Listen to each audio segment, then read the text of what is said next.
Salamat, Yusek Claire. Sa isang bagong Pilipinas, ang educational system ay bukas para sa lahat at binibigyan ng maraming oportunidad ang lahat ng Pilipino. Matanda, bata, tulad ng sinabi nila, may upskilling, may reskilling. You're never too old to learn at you're never too poor. There are always options for you. There are scholarship programs, there are assistance programs. At ang gusto ng Pangulo talaga, dekalidad na edukasyon at dekalidad na trabaho. Thank you, Sec. Sani. Sec. Benny. Sa isang bagong Pilipinas, paglilingkod at serbisyong maayos, matapat, mabilis, walang bahid at inklusibo, maasahan ng mamamayang Pilipino mula sa kagawaran ng paggawa at empleyo. Maraming salamat. Thank you, Sec. Benny. Sec. Hans.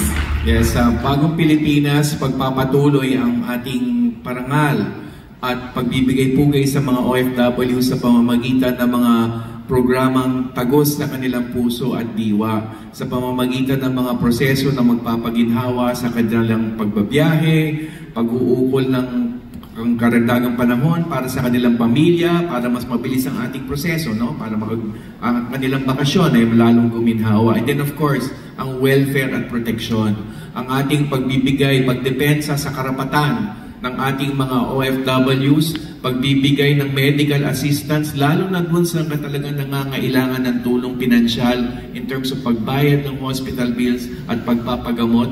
And then of course, dun sa mga nasa emergency situations, dun sa mga nasa gitna ng sigalot at digmaan at problema sa mga kasong legal, tutulungan din po natin kayo. At last na lang, yung ating special na instruction ng Pangulo, tulungan din ang OFW families, including OFW children. Kaya katuwang natin ang OWA sa pagpapalawig ng mga programa na magpapalakas ng mga pagbibigay ng serbisyo, values formation, ating mga arts and recreational activities para sa mga OFW children, and of course, yung scholarships. Ang performance ng OWA sa scholarships ay nadagdagan ng 100 to 200%. So, pagpapatuloy sa bagong Pilipinas, parangal at serbisyo sa OFWs, sa kanilang pamilya, lalo na sa mga anak ng OFWs. Thank you very much, Sec. Hans. At thank you na rin po kay OWA Admin, PY Kauna. Yes, of course, through our dear Administrator PY Kauna ng OWA. And Sec. Agrupis. Sa bagong Pilipinas ay binubuo ng matatag ng workforce sa pamamagitan ng dekalidad ng edukasyon. Thank you for that. And of course, visibilities. Sa bagong Pilipinas, ang hangarin at panaginip ng bawat Pilipino ay mabibigyan ng paraan.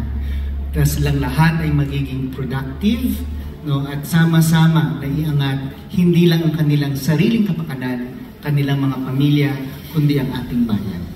Salamat po yan. Dekalidad at mas abot kamay na edukasyon at proteksyon ng manggagawang Pilipino. Ito ang bagong Pilipinas. Maraming salamat po at magbabalik po kami mamayang alas 2 ng tanghali para sa susunod na session para sa Infrastructure Development and Energy Cluster. Ako po si Undersecretary Claire Castro, at ito ang 2025 Post-SONA Discussions. Maraming salamat.